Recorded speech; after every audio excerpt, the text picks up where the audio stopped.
Spirit is a youth-led project supporting the inclusion and participation of 2SLGBTQ+ students in school-based physical activity programming.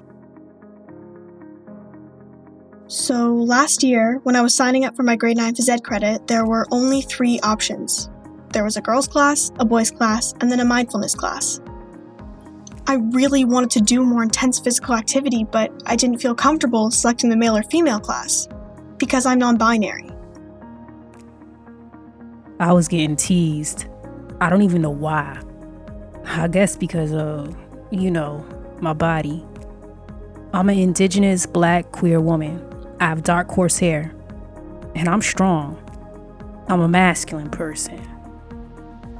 I really look up to the older athletes in our program. They are such good athletes. It's like, wow. So it hurts to feel like they don't accept me. Like, shouldn't we all be on the same side because we go to the same school? I think about how many athletes in the 2SLGBTQ+ community quit sports or even being physically active because of not being accepted. I came out to my school last year. I identify as non-binary, and my pronouns are they, them. I just never liked phys ed. Now that I'm in grade 11, to be honest, I never plan to take phys ed again. The Spirit Project invited 2SLGBTQ+ youth to talk about their experiences with school-based physical activity programming and propose solutions by co-creating inclusive programs that address the needs of the 2SLGBTQ+ students within their school. When I heard about the Spirit Project, I immediately said yes. I saw it as another way to help kids who might be uncomfortable or not ready to raise their voices. One thing that surprised me was how common some of these struggles are, specifically the feelings of discomfort that many of us experience in the change room. For myself, we only had one locking bathroom stall in the big change room at my middle school, so I would change in this old shower that didn't work. I did that so the other students would feel comfortable, but it wasn't emotionally, physically, or mentally comfortable for me. I signed up for the Spirit Project because it sounded like the coolest thing.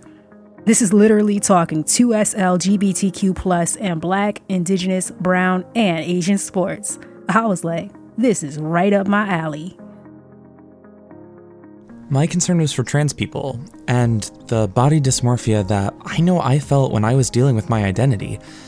And it was heightened during physical activity. Body dysmorphia is when a person perceives their physical appearance as defective or flawed. That's one of the main reasons why I signed up. I don't want people to face the same pain.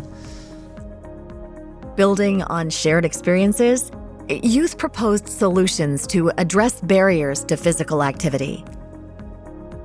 We started self-defense classes, we have a dance activity, and we have a personal trainer from the 2SLGBTQ+ community coming in with advice.